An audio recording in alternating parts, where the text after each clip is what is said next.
You know, it would be super embarrassing if everybody knew that I played with you two lovely girls on a daily basis.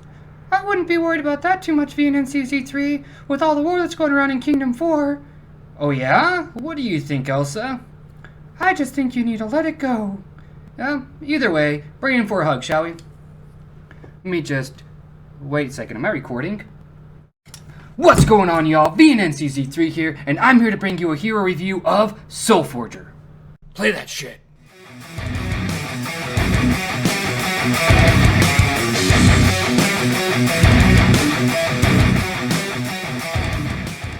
What's going on, y'all? Hopefully you guys liked the intro to the video, but without further ado, let's go ahead and dive into this hero review. We are going to be doing a hero review on Soul Forger, aka Dramir, aka I'm too good to use a map.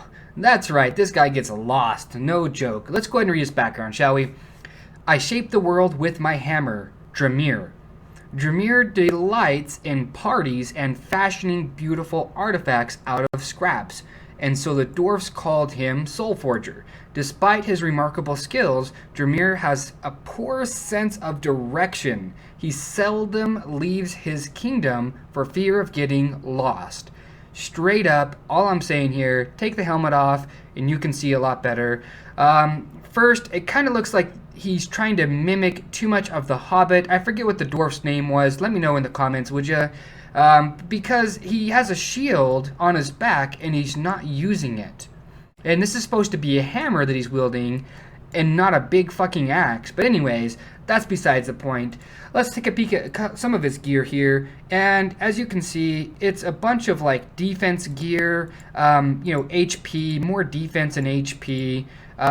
Strength, which is HP to him, and defense, more HP, more defense. Basically, this tank is a physical damage reducing tank. He's not a magical reducing tank, so in some chapters he's actually really, really good. So for instance, like the chapter with Trickster, he's actually really not that bad because Trickster and all the guys around him are doing nothing but physical damage. So he's actually really not that bad for that chapter. So but yeah, let's go ahead and look at his hero skills here. His battle skills, Tectonic Burst. Basically, every hero's got a tactics when they're deployed or when they're garrisoned. His just happens to be Tectonic Burst.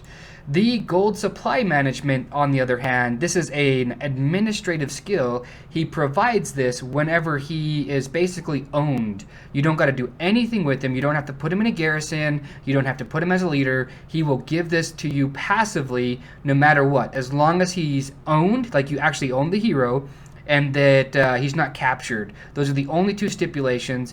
It's not that bad of an administrative skill, but personally, I wouldn't get him based off of that.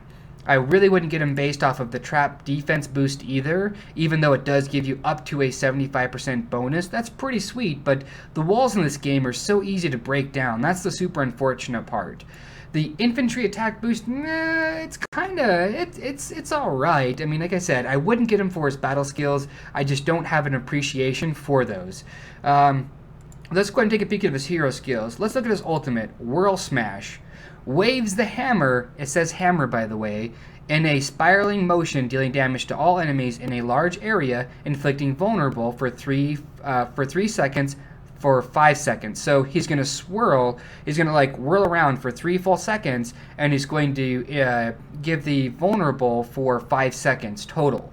It's going to deal 824 physical damage per second, and it's going to lower the enemy's physical defense by 190. So if you've got a pure physical damage doing team, it's really not that bad. It's really not. I know that you can't get him in any other way other than farming the medals for him.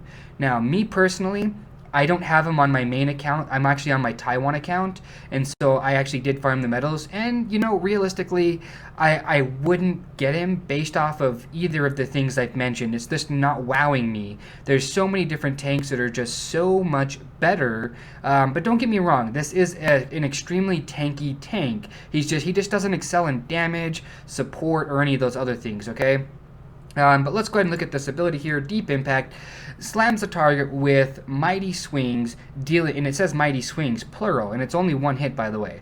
Dealing damage to all enemies in a medium area, reducing crit for 5 seconds. Now, That's, again, it's not so bad. It's much more of like a, if they crit, it's good, but most things don't crit you when you're doing hero chapters, and when you're inside the Coliseum, you need damage, not somebody, and you need damage and support, not somebody who's going to reduce the crit of heroes that are just going to kill you flat out. So yeah, the shatter ability jumps on the target from long range for a shattering blow, dealing damage to all enemies in a line and reducing attack for 5 seconds. Now that's not bad.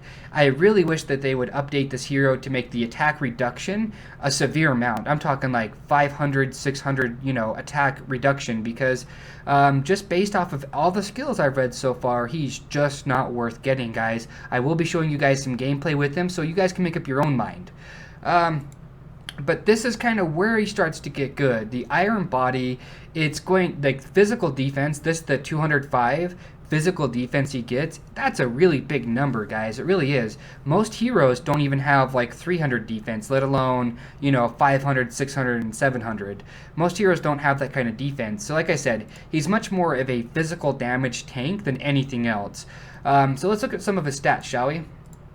He's got a buttload of hit points for a level 46, 12,310. He's got a very low attack, but look at that defense though, guys. Look at that defense. 303. Now, if he was already ranked 7, that would probably be in the ballpark range of like 350 plus another 2 something. So, over 500 defense, it's a lot, guys. It really is. The recovery is kind of met, whatever, but we're not getting him, or we're not interested into him for those specific reasons. We're interested in him because he's a tank, and he's a physical tank. Like, he reduces the physical damage. Like, he can take a hit to the face. So that's basically why we're going to get him. If you look at his rank 7 gear, look, it's basically strength, hit points, defense, defense. Hit points, magic, defense, strength, which is hit points again, and defense, defense, and it's basically all he's going to have is just a bunch of hit points and defense gear. So he's an extremely tanky tank, but me personally, I would rather use Rose Knight or the big guy or somebody else who has more utility to them than just being able to take an extra hit to the face. Not only that, but he doesn't have a stun of any kind. That's another big thing that's kind of a negative. But, like I said, you guys decide on your own. I have to take Prima Donna with me, and I decided to take a physical damage-doing team with me to do this. Even though Icarus right here, Night Raven, is part magic, part physical, he's the only physical damage-doing hero I've got in that range that I'm about to do this. So let's go ahead and just dive into it, get these physical attacks down. Now, first thing I noticed right off the bat, guys, is he's extremely slow to move to his target. Really, really, really slow. Not a lot of tanks are that slow, but he's super slow. And he's going to go ahead and immediately, if you look right here, if you look where the sword's at and the shield is right here, he's reducing the enemy's attack and all that good stuff. So just look, take a peek, man. He's going to his attack is so low. Like, I know it sounds like a really bad review. It's because I just don't have any use for him. And that's probably why. But I do need to give him a heal. He's just losing it right now. He's losing it so bad. But other than a couple of just the minor things, like if they tweaked a couple of the things, like if they made that ability he just used, stun, he would be an amazing tank, believe it or not. Most tanks have a stunning capability. He just doesn't happen to have one. Here we go. So we'll go ahead and wait till these guys get a little closer. Now we're going to go ahead and use his ultimate. And here we go. That's a pretty big area. Now, he is going to do a good amount of damage on his ultimate, and that's kind of, like I said, I wouldn't get him based off of any of those things. I would get him based off of his, just his skills, the utility of him. I mean, I'm a sucker for those kind of things, though. So, look at this. He's going to go ahead and hit everything for about 1,500 damage altogether. I need another, I get him all tongue-tied. Getting a heal on Prima Donna here. And, he's going to go ahead and use as a smash ability again. He hit the guy all the way in the back right there that I'm mousing over. And he lowered the attack, I believe, of that hero. So, again, I'm seriously not impressed with this hero. I'm really not. There's nothing wowing me about him. He's extremely mediocre. That's the thing. Like, he's extremely mediocre, and he relies way too much on having a ton of heals upon a bunch of other stuff, too. So, I don't know. I just really wish that this hero was in a much better place than he's at. Like, there's no stuns, there's no kind of wowing factor about him, there's no utility, but we're going to use our ultimate here. And we're basically going to go ahead and get the slam dunk on these guys.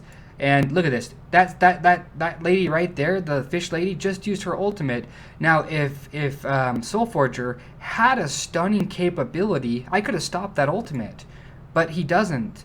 You know, that's the bad part. He doesn't have an ultimate like that. And look at that. I'm going to die right there because this tank it doesn't have any utilities like any of the other tanks do. So I'm seriously sorry to inform you guys, but Soulforger, I would not bother. I would not waste my time. I wouldn't waste my stamina. I wouldn't do any of those things. If you guys are looking for a tank, like a real tank, a couple of things here. Get Rose Knight. She's a great utility tank, and she couples extremely well with the big guy.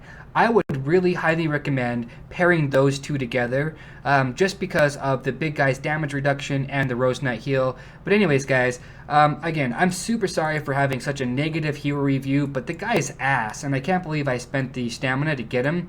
When I initially got him, he was pretty good. Like, don't get me wrong, like, he was really good initially, but when I started realizing that there's other tanks out there, like Child of Light that has a big stun, or, you know, Rose Knight who has got a great utility, or any of those things, he just seriously fell to the waist. I mean, he's got great artwork, don't get me wrong, but there's just really no need for him. But anyways, guys, hopefully it was educational. You know, I feel kind of down about the hero review. You know, I just don't like giving bad reviews about shit like this, but I wanted you guys to know about it. But anyways, long story short, be safe, but above all, stay classy.